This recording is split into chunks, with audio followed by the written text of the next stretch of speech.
আসসালামু আলাইকুম রহমতুল্লাহ। আশা করছি সকলেই ভালো আছেন। যেসব সন্ত্রাসী হিন্দুরা আরিফ ভাইকে হত্যা করেছিল, আমি সেই ভিডিওটি এবং কিছু ছবি দেখেছি।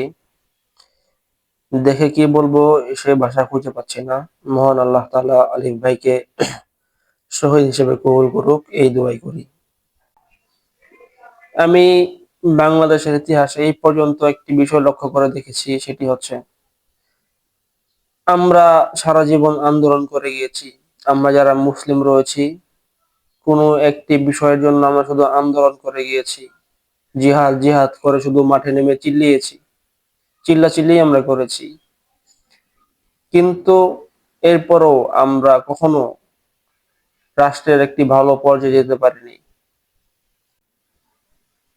হিন্দুদের যে বড় বড় লিডার রয়েছে বাংলাদেশে, অথবা নাস্তিকদের মধ্যে যারা বড় পর্যায়ের লোক রয়েছে, তারা রাষ্ট্রীয় বিধানে অথবা শিক্ষায় সামান্য ছোট একটি বিষয় ঢোকায় যা ইসলাম বিরোধী।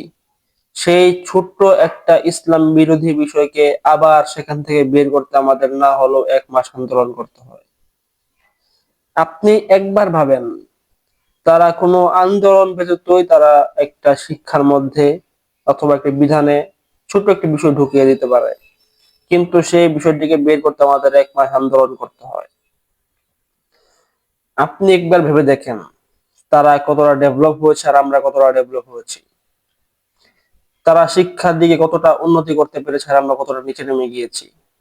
আমরা শুধু আন্দোলন করে গিয়েছি, আর তারা শিক্ষায় এতটা উন্নতি হয়েছে, তাদের আন্দোলন করতে হয় না, কোনো বিষয়ের জন্য তাদের আন্দোলন করতে হয় না।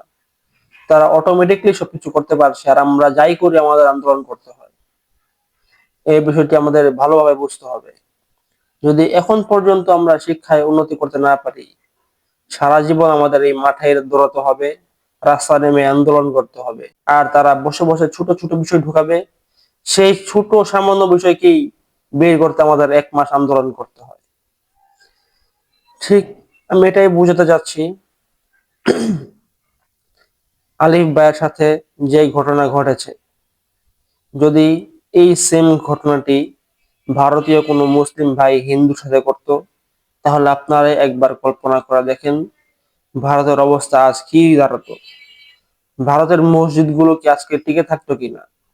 ভারতের সেই একটা হিন্দুকে মারার কারণে কয় হাজার মুসলিম ভাইকে হত্যা করতো তারা, একবার ভেবে দেখুন।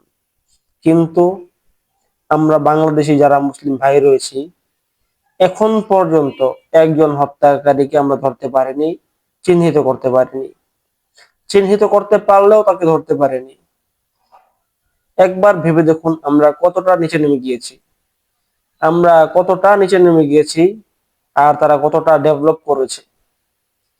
আমি এটাই বুঝাতে এসেছি যে এখন আমাদের ডেভেলপ করতে হবে সব দিক দিয়ে।